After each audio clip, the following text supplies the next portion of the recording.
जिस मनरेगा से करोड़ों मजदूरों के घर में चूल्हा जलता हो, उस मनरेगा में काम करने वाले गरीब मजदूरों के लिए अगर आपके खजाने से 1 रुपया भी इजाफी नहीं निकल सका तो भला कौन संतुष्ट हुआ साहब? इस देश का गरीब मजदूर। इस सरकार का बाजार और महंगाई पर कोई नियंत्रण नहीं रह गया है। चाहे देश में लहसुन 400 रुपए किलो बिक जाए, टमाटर 100 रुपए किलो बिक जाए, प्याज का दाम सुनकर आंखों में आंसू आ जाए, लेकिन वित्त मंत्री महोदया बजट में महंगाई का मां भी नहीं बोलती हैं। तो किताब और पेंसिल तक पर टैक्स लगाने वाले सरकार से मैं पूछना चाहता हूं कि आप मध्यम वर्ग का हितैषी बताते हैं खुद को, तो शर्म नहीं आती है? झूठ बोल के करता है मुतमईन सबको, वो झूठ बोल के खुद मुतमईन नहीं होता। सभापति महोदय, ये तो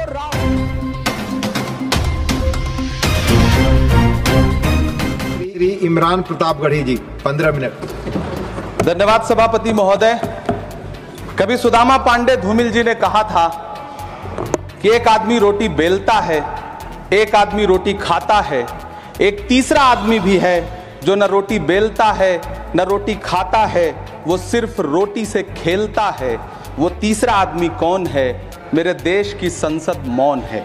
सभापति महोदय, वो भी क्या दिन थे जब संसद में देश का बजट पेश होता था तो देश की सड़कें ठहर जाया करती थीं।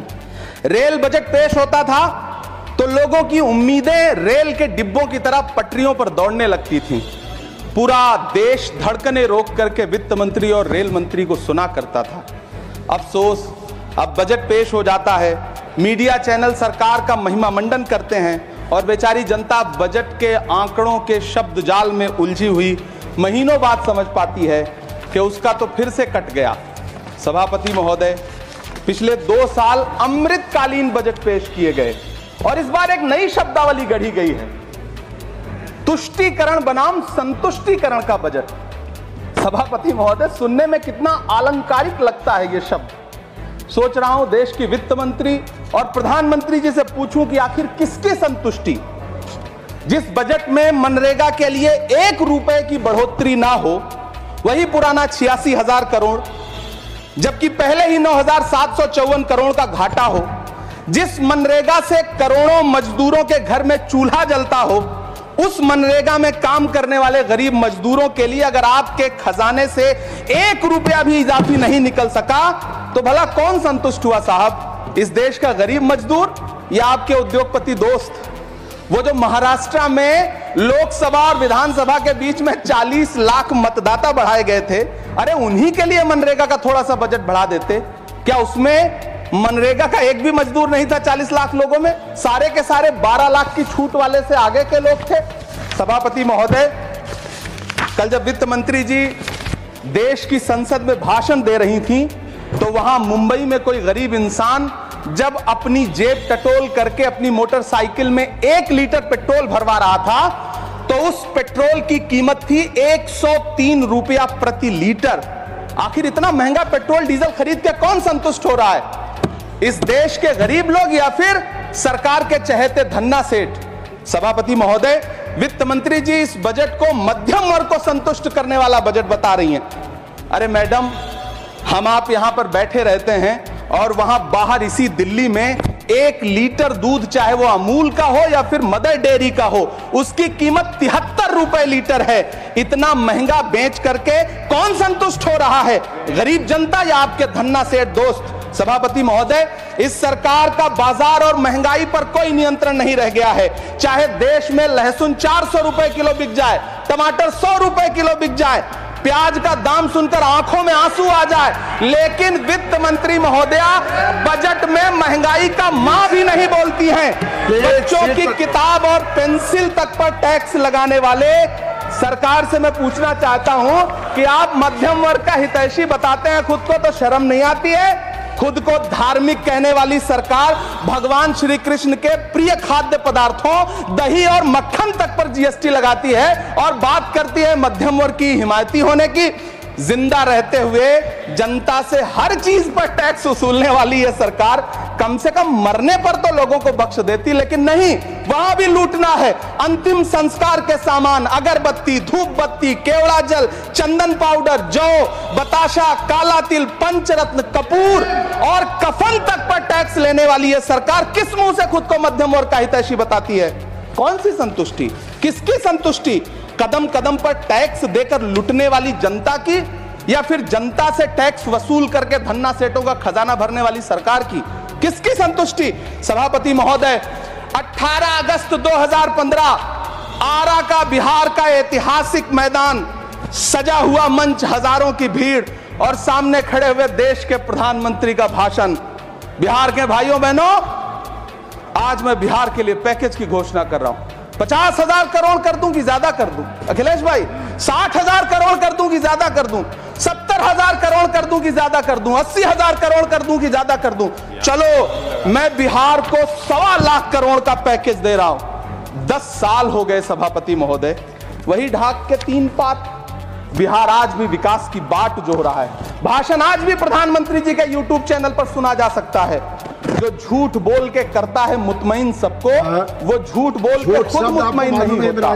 सभापति महोदय, ये तो राहुल जी का असर है। कौन सा शब्द सर, कौन सा शब्द? झूठ। ठीक है सर, मिथ्या बोल करके, जो मिथ्या बोल के करता है मुतमईन सबको, वो मिथ्या बोल के खुद मुतमईन नहीं होता। ये राहुल जी का असर है। जो मखाना बोर्ड की घोषणा हुई, अखिलेश जी आपको याद होगा, भारत जोड़ो न्याय यात्रा में 30 जनवरी 2024 को बिहार के रंगभूमि मैदान में राहुल गांधी जी का पूर्णिया में भाषण था और उसमें मखाना को लेकर उन्होंने आवाज उठाई थी।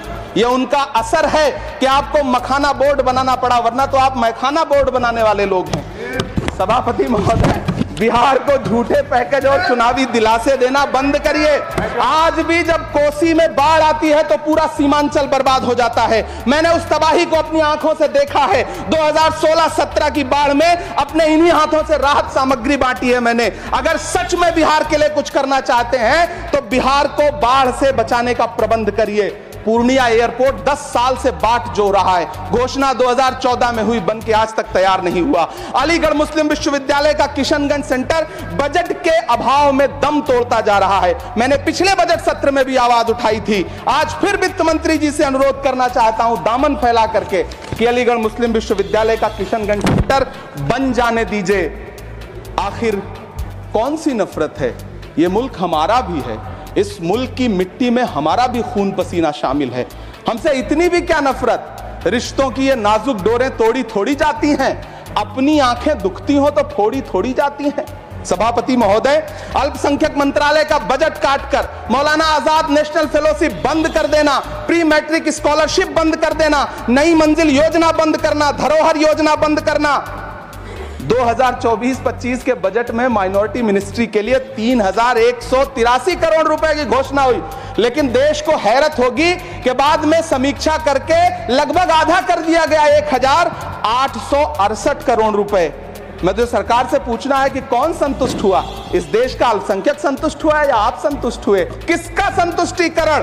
सभापति महोदय, मैं प्रधानमंत्री जी से कहना चाहता हूं कि आप ही ने 1 मार्च 2018 को किंग अब्दुल्ला को, जॉर्डन के किंग अब्दुल्ला को मेहमान बना करके इसी दिल्ली में एक कॉन्फ्रेंस में कहा था कि मैं मुसलमानों के एक हाथ में कंप्यूटर और दूसरे हाथ में कुरान देना चाहता हूं। कंप्यूटर देने की बात तो छोड़िए, पढ़ाई के लिए जो स्कॉलरशिप मिल रही थी उसको भी छीन लिया आपने। किसको संतुष्ट करने के लिए? हम समझते हैं इस साजिश को। आप माइनॉरिटी मिनिस्ट्री का बजट काटते काटते एक दिन मिनिस्ट्री को ही बंद कर देना चाहते हैं। वो जहर देता तो सबकी नजर में आ जाता, सो ये किया कि हमें वक्त पर दवाएं न दी। सभापति महोदय, मैं तो वित्त मंत्री जी से पूछना चाहता हूं आपके माध्यम से कि शायद आपको पता ही नहीं है कि गृहस्थी चलाने वाली एक गृहिणी की मुश्किलें क्या क्या होती हैं। आपने कभी सोचा भी नहीं होगा कि जब वो किचन में सब्जी बनाने के लिए कड़ाई में तेल डालती है तो उसके साथ उसके आंसू भी गिरते हैं। सभापति महोदय, शायद उन्हें पता भी ना हो कि एक छोटी सी गाड़ी और एक छोटे से फ्लैट का ईएमआई भरने के बाद इस देश का एक गरीब इंसान जब अपने बच्चों की फीस भरने के बारे में सोचता है तो उसे कितनी खुशियों का गला घोंटना पड़ता है। शायद उनको पता भी नहीं है कि फसल बेच करके बिटिया की शादी का सपना सजाने वाला किसान जब अपनी फसल बर्बाद देखता है तो कितनी रातें सो भी नहीं पाता है। सभापति महोदय, शायद वो कभी इस पीड़ा को समझ ही नहीं पाएंगी कि परिवार के किसी एक सदस्य को कैंसर जैसी बीमारी हो जाए तो घर और जमीनें गिरवी रख उठती हैं लेकिन इलाज नहीं हो पाता। सभापति महोदय, इसी देश की संसद में कभी स्वर्गीय सुषमा स्वराज जी ने कहा था कि जब देश की करेंसी गिरती है तब देश की प्रतिष्ठा गिरती है। एक तरफ कोलंबिया जैसा छोटा सा देश और उसके प्रधानमंत्री गुस्तावो पेत्रो खड़े हैं जो कोलंबिया के नागरिकों को हथकड़ी लगाकर लाने वाले जहाज को अमेरिका बैरंग वापस लौटा दे रहे हैं, और दूसरी तरफ हमारे प्रधानमंत्री जी खड़े हैं जो बेड़ी और हथकड़ी लगा करके लाए गए बेटों के अपमान पर एक शब्द नहीं बोल रहे।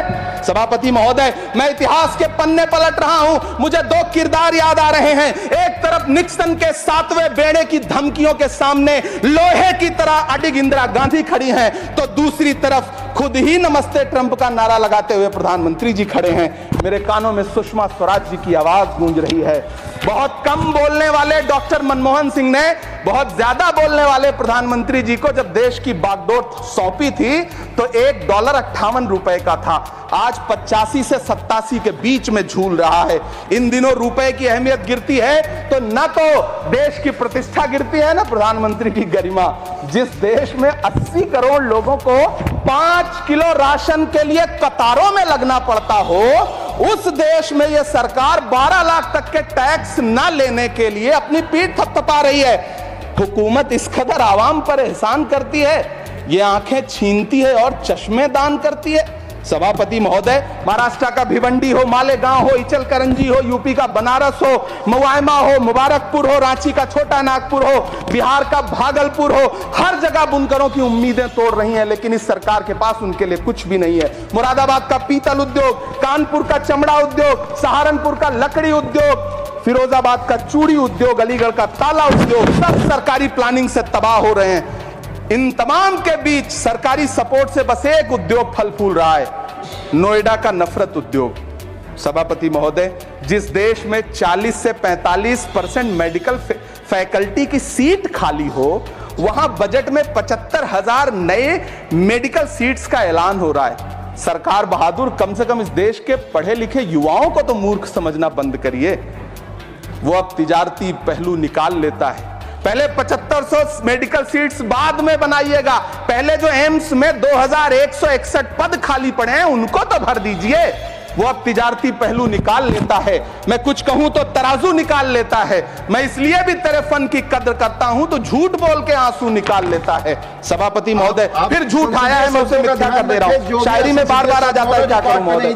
काश ये बजट, सभापति महोदय, वो एक शब्द मैं मिथ्या कर दे रहा हूं सर, वो एक शब्द को हटा दीजिए। ध्यान रखें, ऐसे जो भी शब्द होंगे आपके वहां। सभापति महोदय, काश ये बजट बीपीएससी के पेपर लीक की शिकायत करने वाले नौजवानों पर बरसती हुई पुलिस के लाठियों पे जख्मों पर मरहम लगा पाता।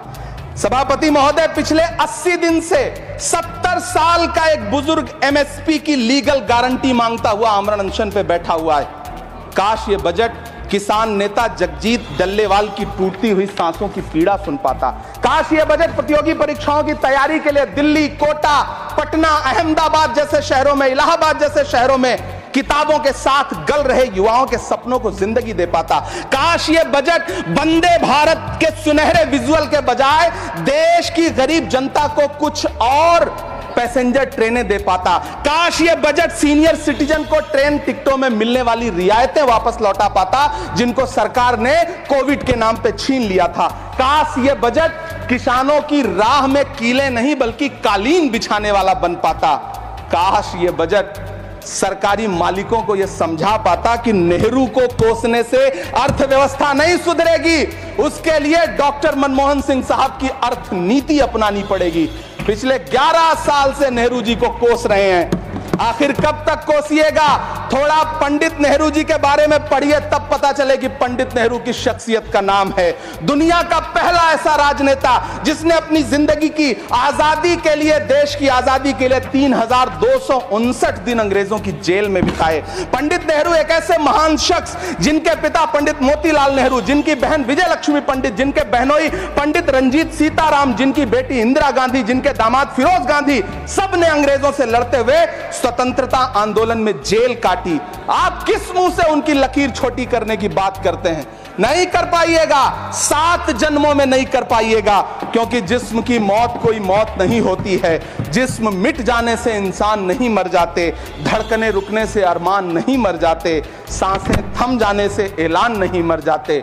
जिस्म की मौत कोई मौत नहीं होती है। सभापति महोदय, मैं आपके सामने खड़ा होकर के एक बहुत छोटी सी कहानी सुनाना चाहता हूं कि महान बादशाह सिकंदर ने जब यूनान फतेह किया तो जीत का जश्न मनाने के लिए शहर की सड़कों पर निकला। तो उसने देखा कि पूरा शहर तो जश्न मना रहा है, एक फकीर सड़क के किनारे चादर तान के सो रहा है। सिकंदर को गुस्सा आया, घोड़े से उतरा, उस फकीर के पास गया और उसे सोता देख करके उसे जोर की एक लात मारी और लात मार के कहा कि क्यों रे फकीर, मैंने यूनान फतेह कर लिया, लोग जश्न मना रहे हैं और तू सो रहा है। उस फकीर ने उन्नीदी आंखों से सिकंदर को देखा और देख करके कहा कि शहर जीतना बादशाहों का काम है, लेकिन लात मारना तो गधे का काम है। सभापति महोदय, गरीब जनता को लात मारना बंद करिए।